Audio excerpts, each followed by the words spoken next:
नमस्कार, देवभूमि समाचार देख रहा मेरे साथ मैं हूं शंकर दत्त पंत। एक बड़ी खबर बता दें आपको, सीएम धामी उपचुनाव के लिए दाखिल करेंगे नामांकन। ये एक बड़ी खबर है। उपचुनाव के लिए 9 मई को नामांकन दाखिल करेंगे। चंपावत उपचुनाव की तैयारियों में बीजेपी जुटी हुई है। 3 जून को चंपावत में उपचुनाव होना है और उपचुनाव के लिए तैयारियां पूरी हो चुकी हैं।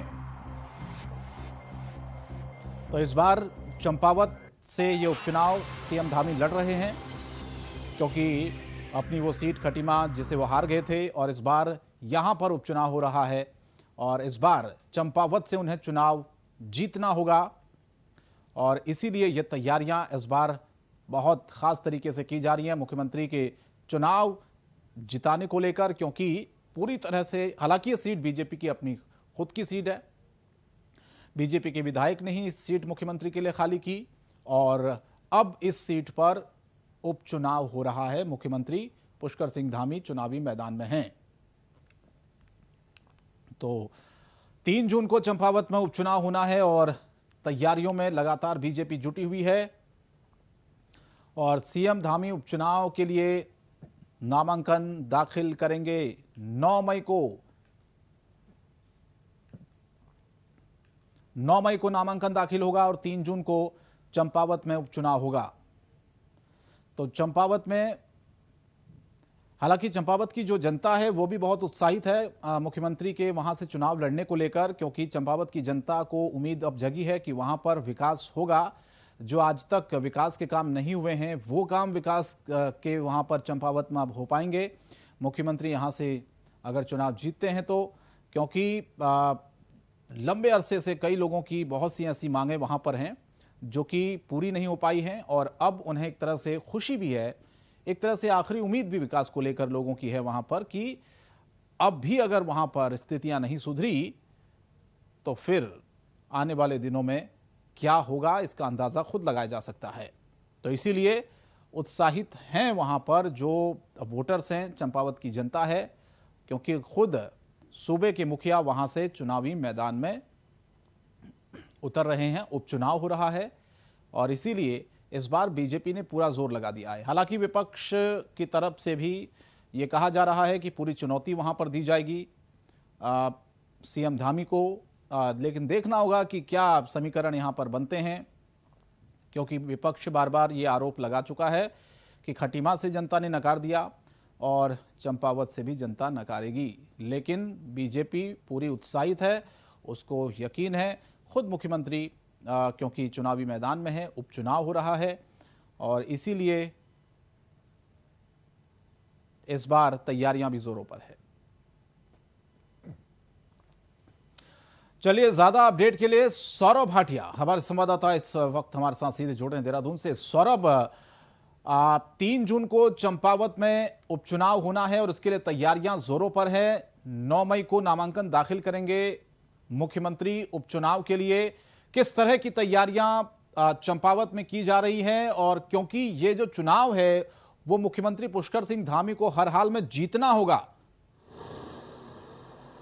बिल्कुल, देखिए चंपावत उपचुनाव को लेकर जो है खुद भाजपा गंभीर दिखाई दे रही है। भाजपा के तमाम बड़े नेता, दिग्गज नेता जो है चंपावत में डेरा डाले हुए, लगातार जो है वहाँ के कार्यकर्ताओं से मुलाकात हो रही है, बातचीतों का दौर चल रहा है, क्योंकि बताया जाता है कि ब्राह्मण जो है बहुमूल्य जो है सीट है, इस तरीके से जो है वहाँ पर अब जो क्या स्ट्रैटेजी होगी उसको लेकर जो प्रदेश संगठन महामंत्री लगातार जो है अजय कुमार वहाँ पे पहुंचे हुए, लगातार जो है कार्यकर्ताओं से बातचीत कर रहे हैं और ये जरूर दिशा निर्देश दिए जा रहे हैं कि इस बार मुख्यमंत्री को ज़्यादा से ज़्यादा वोटों से विजयी जो है विधानसभा तक भेजना है, क्योंकि उनका जो 6 माह के भीतर जो चुनाव होना है, यानी कि मुख्यमंत्री पद पर तो काबिज है, लेकिन जो है ये चुनाव जीतना उनके लिए खासा महत्वपूर्ण होगा। इसको लेकर जो भाजपा ने तैयारियां पूरी कर ली है। वहीं जो है कांग्रेस अभी तक जो है नाम की घोषणा नहीं कर पाई है। हालांकि जो है भाजपा ने अभी तक जो मुख्यमंत्री के नाम की घोषणा नहीं की, लेकिन ये जरूर कहा जा रहा है कि मुख्यमंत्री ही वहां से चुनाव लड़ेंगे, क्योंकि औपचारिक घोषणा जब तक नहीं हो जाती है तब तक ये नहीं कहा जा सकता। वहीं जो है कांग्रेस अभी सिर्फ जो है नाम को लेकर मंथन ही कर रही है, क्योंकि वहां पर जो प्रत्याशी हैं, जो कांग्रेस के जो लगातार चुनाव लड़ते हैं, हेमेश खरपाल, उन्होंने उन्होंने ये सूत्र बता रहे हैं कि चुनाव लड़ने से मना कर दिया है, लिहाजा जो है पार्टी को दूसरा कैंडिडेट ढूंढना पड़ेगा।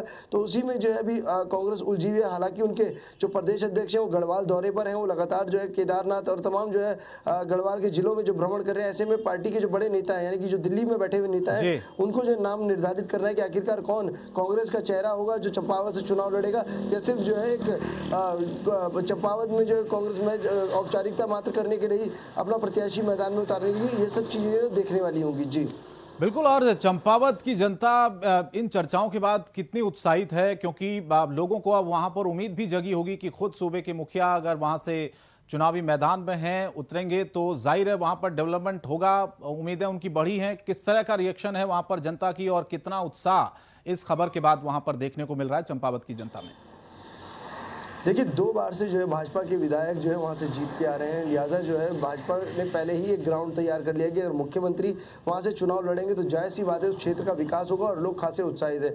चाहे जो है युवाओं की बात की जाए, बुजुर्गों की बात की जाए या महिलाओं की, पहले से ही जो है उन्होंने मन बना रखा है कि आखिरकार किस तरीके का ये चुनाव होगा और कैसे जो है इसमें मुख्यमंत्री विधानसभा तक पहुंचे। तो लोगों में एक उत्साह देखने को मिल रहा है। वहीं जो कांग्रेस इस बार जीत का दावा भी कर रही है। कांग्रेस का ये जरूर कहना है कि जिस तरीके से खटीमा में पटकनी देने का काम किया गया, वैसे ही जो है चंपावत में पटकनी देने का काम किया जाएगा। ऐसा प्रत्याशी वहां से चुनाव मैदान में उतारा जाएगा जिससे जो है भाजपा को एक बार फिर सबक सिखाया जा सके। जी तो विपक्ष की तरफ से क्या कोई कैंडिडेट अभी तक कोई तय हो पाया नाम? किन किन नामों की चर्चाएं हैं? क्योंकि हरीश रावत तो बार बार यही कह सकते हैं, कहते आए हैं, जैसा कि आपने भी कहा कि खटीमा में जनता ने नकारा, चंपावत में भी जनता नकार देगी। तो पूरी मजबूती के साथ, हालांकि सीट तो बीजेपी की है, बीजेपी के विधायक ने खाली की है, वो जीते भी यहां से अच्छे खासे मतों से, लेकिन फिर भी बीजेपी कोई रिस्क यहां पर सौरभ नहीं लेना चाहेगी, क्योंकि बहुत जरूरी है मुख्यमंत्री के लिए ये चुनाव जीतना ही जीतना है हर हाल में। तो इसीलिए विपक्ष का जो दाव है उस पर भी नजर रखनी होगी। बिल्कुल, देखिए विपक्ष की तरफ से अभी जो है सिर्फ मंथन हो रहा है कि किस व्यक्ति को जो है चुनाव मैदान में उतारा जाए, क्योंकि ब्राह्मण बहुल सीट है।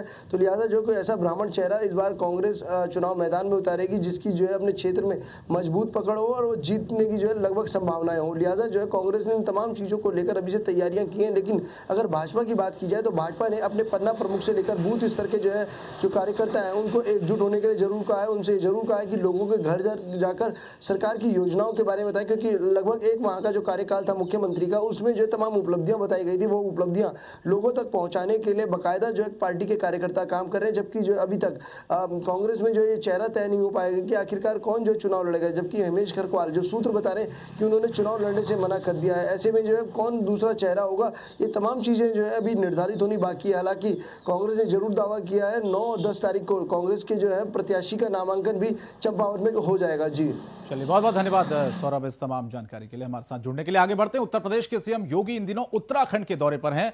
इस दौरान उन्होंने देवभूमि को भागीरथी पर्यटन आवास की सौगात दी है। सीएम योगी ने आज अलकनंदा घाट के किनारे बने यूपी पर्यटन विभाग के नए होटल भागीरथी पर्यटक आवास का उद्घाटन किया। उन्होंने यूपी पर्यटन के अलकनंदा होटल को उत्तराखंड सरकार को विधिवत तरीके से सौंपा। बता दें, हरिद्वार में यूपी के जिस लग्जरी होटल भागीरथी का आज उद्घाटन हुआ वो बेहद खास है। यहां पर्यटकों को काफी कुछ सुविधाएं मिलेंगी।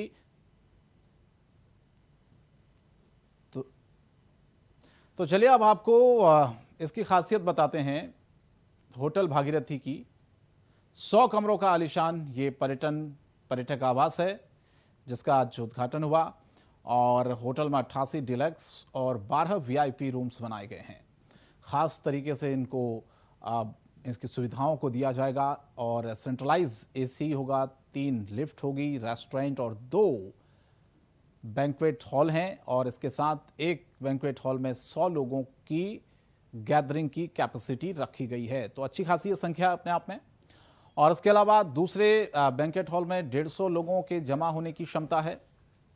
ये भी 150 लोगों की क्षमता काफ़ी अच्छी है और ताकि ज़्यादा से ज़्यादा वहाँ पर पर्यटक आ सके, ये एक कुल मिलाकर प्रयास किया गया है। कोई भी बैंक्वेट हॉल में जो पर्यटक आता है वो कार्यक्रम आयोजित कर सकता है।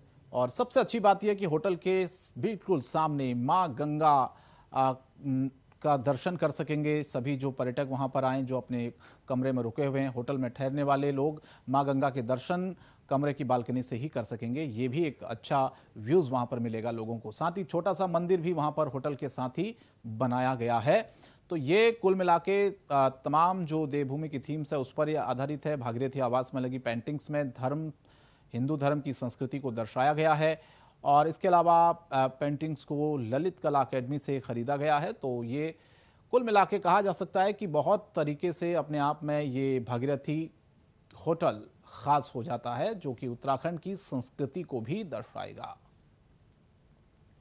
केदारनाथ की चल उत्सव विग्रह डोली बुधवार को अपने अंतिम पड़ाव गौरी कुंड पहुंच गई यार। बाबा केदार की पंचमुखी डोली अपने धाम पहुंचेगी और 6 मई को सुबह 6:25 पर शुभ मुहूर्त पर केदारनाथ मंदिर के कपाट खोले जाएंगे। 17 किलोमीटर पैदल रास्ते का सफर तय कर डोली केदारनाथ पहुंचेगी। तो आज केदारनाथ पहुंचेगी बाबा केदार की डोली, क्योंकि 6 तारीख को यानी कि 6 मई को सुबह मंदिर के कपाट खोले जाएंगे। तो 6:25 पर शुभ मुहूर्त है जब कपाट खुलने हैं और 17 किलोमीटर का पैदल रास्ता होता है और ये 17 किलोमीटर पैदल रास्ता तय कर केदारनाथ ये डोली पहुंचेगी।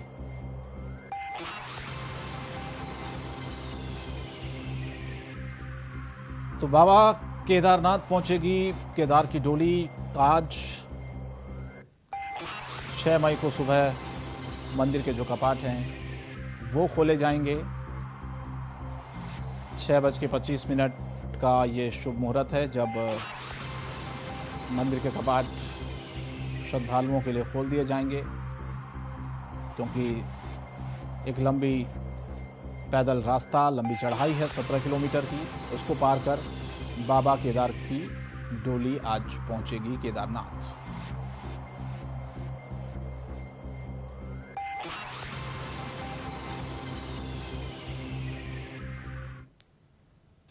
उत्तराखंड और यूपी के बीच परिसंपत्ति विवाद सुलझा है। 21 सालों से दोनों राज्यों के बीच दरअसल ये परिसंपत्ति का विवाद लटका हुआ था। दोनों राज्यों के सीएम ने आपसी सहमति से समस्या का समाधान किया है।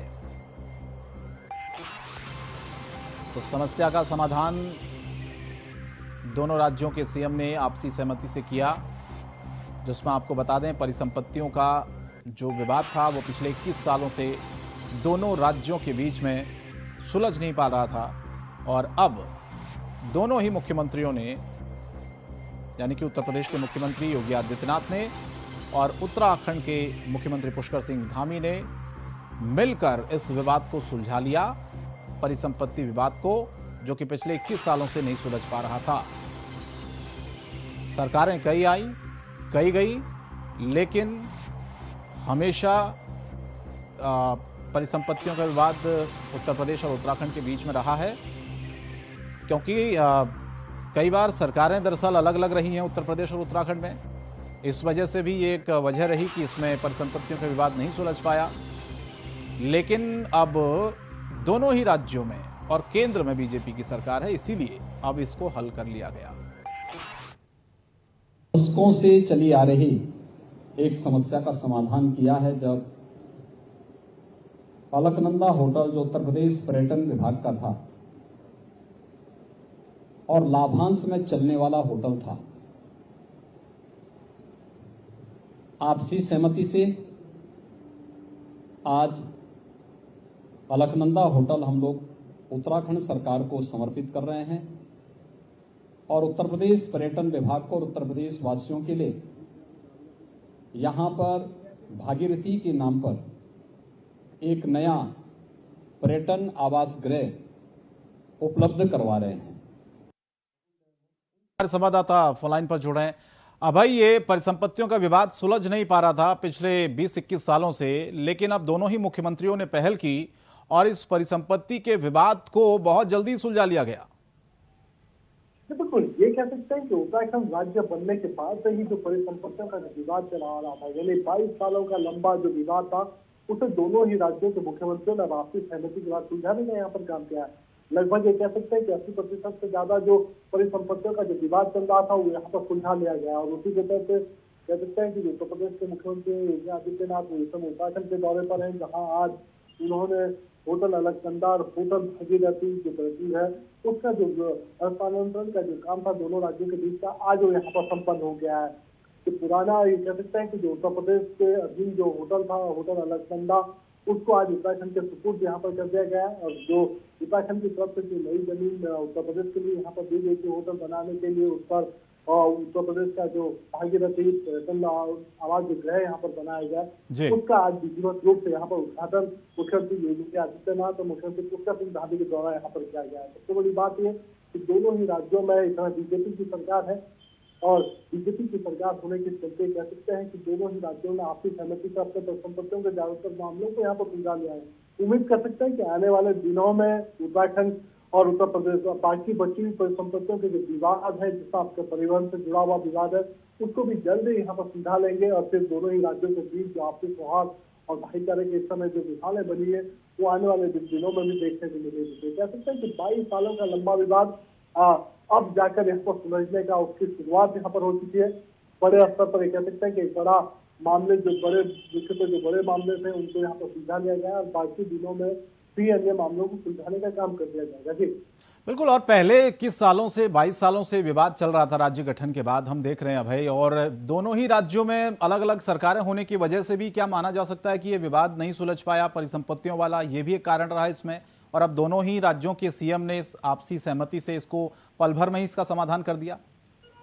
बिल्कुल, इसके पीछे की अगर वजह देखी जाए तो सीधे तौर पर समझा जा सकता था कि कभी सरकारों का एक जैसा ना होना यहाँ पर वो और विवाद सुलझने की वजह अहम मानी जा सकती थी यहाँ पर। इसके अलावा जो अधिकारियों की राजनीति की जो इच्छा शक्ति थी वो पूरी रूप से हो नहीं पाई और यही वजह रही कि इन सब चीजों को अंतर सुलझा नहीं पाया था। लेकिन अब दोनों ही राज्यों में बीजेपी की सरकार है और ऐसे में सरकार ने अपना काम करना शुरू यहाँ पर किया था। दृढ़ इच्छा शक्ति दोनों ही राज्यों के मुख्यमंत्रियों ने यहाँ पर अपनी दृढ़ इच्छा शक्ति दिखाई और जो परिसंपत्तियों का विवाद था उसको सुलझाने का काम किया गया था। इससे पूर्व में कह सकते हैं कि जब उत्तराखंड में कांग्रेस की सरकार थी तो बीजेपी की केंद्र में सरकार थी, जब बीजेपी की सरकार उत्तराखंड में रही थी तब केंद्र में कांग्रेस की सरकार रही थी। तो ऐसे में न मुख्यमंत्रियों की तरफ से कोई यहाँ पर उन पर चीजों का ना बड़ा चयन यहाँ पर लिया गया, ना उसको सुलझाने का कोई बड़ा काम यहाँ पर किया गया था। लेकिन अब जब ये कह सकते हैं कि मामला गहराने लगा, जनता का दबाव यहाँ पर बढ़ने लगा, तो दोनों ही राज्यों के मुख्यमंत्रियों ने इसे आपसी सहमति से सुलझाने का काम यहाँ पर कर लिया है। जी चलिए, धन्यवाद अभय इस तमाम जानकारी के लिए, हमारे साथ जुड़ने के लिए। तो परिसंपत्तियों का विवाद लंबे अरसे से चला आ रहा था जो कि खत्म हो गया है। आगे बढ़ते एक बड़ी खबर, उत्तराखंड सरकार ने एक बड़ा फैसला लिया है। गंगोत्री यमुनोत्री में तंबाकू की बिक्री पर रोक लगा दी गई है। जी हां, तंबाकू नहीं बेचा जाएगा गंगोत्री और यमुनोत्री में, क्योंकि चारधाम की यात्रा शुरू हो चुकी है। ऐसे में किसी भी तरह का कोई भी ऐसा मैसेज पूरे देश में न जाए और इसीलिए अब इस पर सबसे पहले पाबंदी लगाई है गंगोत्री और यमुनोत्री में कि तंबाकू नहीं बिकेगा। तीर्थ स्थल पर तंबाकू बेचने पर कार्रवाई होगी, अगर कोई बेचता है तो उसके खिलाफ कार्रवाई होगी। ये बहुत अच्छा फैसला उत्तराखंड सरकार ने लिया है, क्योंकि आपने देखा होगा बहुत से ऐसे जगहों पर, तीर्थ स्थलों पर इस तरह की गतिविधियां होती हैं। लोग तरह तरह के नशे करते हैं और फिर उसके बाद किस तरह की परिस्थितियां बनती हैं, कई बार हादसे तक हो जाते हैं। और इसीलिए ये बहुत ज़रूरी है कि इस तरह की पाबंदियां तीर्थ स्थलों पर लगाई जाए। लेकिन फिलहाल तो ये तंबाकू को लेकर ही कहा गया है कि तंबाकू जो है वो तीर्थ स्थलों पर नहीं बेचा जाएगा। गंगोत्री और यमुनोत्री के लिए फिलहाल ये फरमान है, लेकिन तीर्थ स्थल पर तंबाकू अगर कोई बेचेगा इसके बावजूद भी तो उस पर एक्शन लिया जाएगा। अवनीश प्रेमी हमारे साथ तो इस वक्त जुड़ रहे हैं, स्टेट हेड हैं। अवनीश, ये बताइए कि ये बहुत अच्छा फैसला है अपने आप में, हालांकि तंबाकू को लेकर ही ये फैसला है या बाकी जो नशे की चीजें होती हैं उसको लेकर भी पाबंदी है कि वहां पर नहीं बेची जाएगी? और दूसरा ये थोड़ा सा क्लियर करिए कि क्या ये यमुनोत्री गंगोत्री के अलावा बाकी जगहों पर भी ये लागू होगा कि तंबाकू नहीं बेच सकते हैं? देखिए शंकर, आपको पहले बता दूं कि चारधाम यात्रा की शुरुआत हो चुकी है। कल केदारनाथ धाम के कपाट खुलने हैं, लेकिन इससे पहले गंगोत्री और यमुनोत्री धाम के कपाट खुल चुके हैं। लेकिन स्वास्थ्य महकमा ने कल ही बड़ा फैसला लिया है। साफ तौर पर यह कहा गया है कि दोनों ही धामों के आसपास किसी भी तरह का कोई गुटखा या तम्बाकू नहीं बिकेगा। लेकिन चौंकाने वाली बात यह है कि चार धाम की बात करें या दोनों धामों की बात करें तो यात्रा रूट पर ही शराब की दुकानें आज भी खुली हुई है। और खास बात यह है कि पूर्ववर्ती जो गवर्नमेंट है उन्होंने उसका लाइसेंस यहाँ पर जारी किया था। उसके लिए सिर्फ उन्होंने काफी विरोध किया था, लेकिन उसका कोई परिणाम सामने नहीं आया। लेकिन जिस तरह उत्तराखंड के अंदर दोनों धामों यानी गंगोत्री और यमुनोत्री में सरकार ने ये फैसला लिया है, स्वास्थ्य महकमा ने इसकी शुरुआत की है और साफ तौर पर कल ये हिदायत दे दी गई है कि अगर कोई भी दुकानदार तंबाकू या किसी तरह का गुटखा बेचता हुआ पाया गया तो उसके खिलाफ कार्रवाई की जाएगी।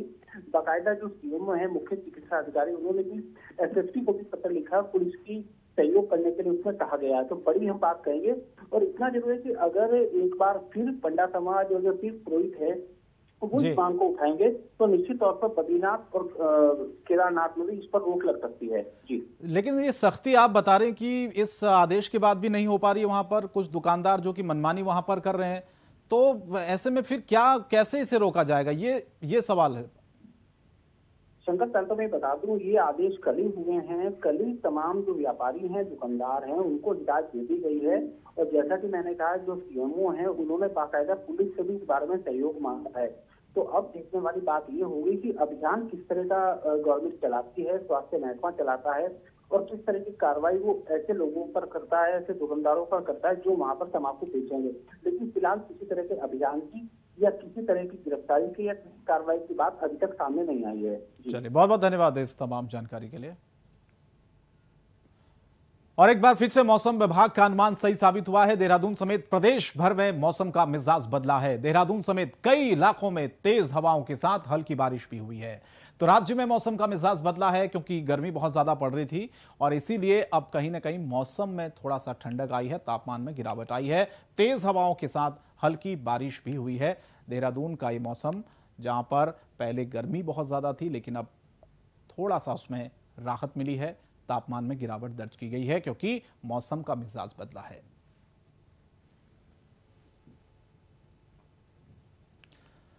तो उत्तराखंड में मौसम का मिजाज बदला है।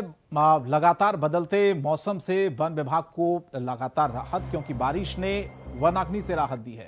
वन विभाग को भी इससे राहत मिली है क्योंकि जंगलों में जो आग लगने की घटनाएं लगातार बढ़ रही थी, ये कहीं ना कहीं ये बारिश जो है बहुत, ये कहा जा सकता है कि एक वरदान साबित हुई है उन जंगलों के लिए, क्योंकि जो जंगल धधक रहे थे, जो जल रहे थे, क्योंकि 24 घंटे में 9 जगहों पर आग लगने की घटनाएं दर्ज हुई हैं।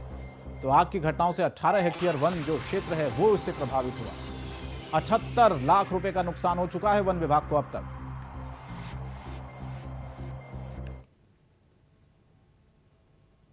और रायपुर स्थित लाडपुर में एक दुकान में आग लगी है। स्थानीय लोग आग बुझाने में जुटे हुए हैं। हालांकि वहां पर अफरा तफरी का माहौल हो गया जैसे ही आग लगने की खबर सामने आई।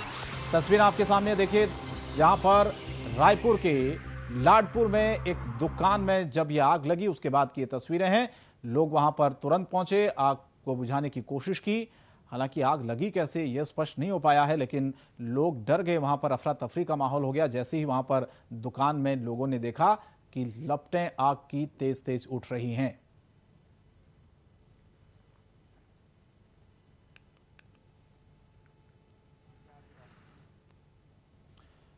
और विधानसभा चुनाव के बाद पहली बार लालकुआं पहुंचे पूर्व मुख्यमंत्री हरीश रावत ने आज नगर कांग्रेस कार्यालय में कार्यकर्ताओं के साथ समीक्षा बैठक की, जिसमें लालकुआं विधानसभा चुनाव से प्रत्याशी रहे पूर्व मुख्यमंत्री हरीश रावत की करारी हार को लेकर खामियों को तलाशा गया। कार्यकर्ताओं ने एक स्वर में हरीश रावत से अपनी एक सीट सुनिश्चित करने का आग्रह किया। साथ ही समीक्षा बैठक में बूथ मजबूत करने पर चर्चा हुई।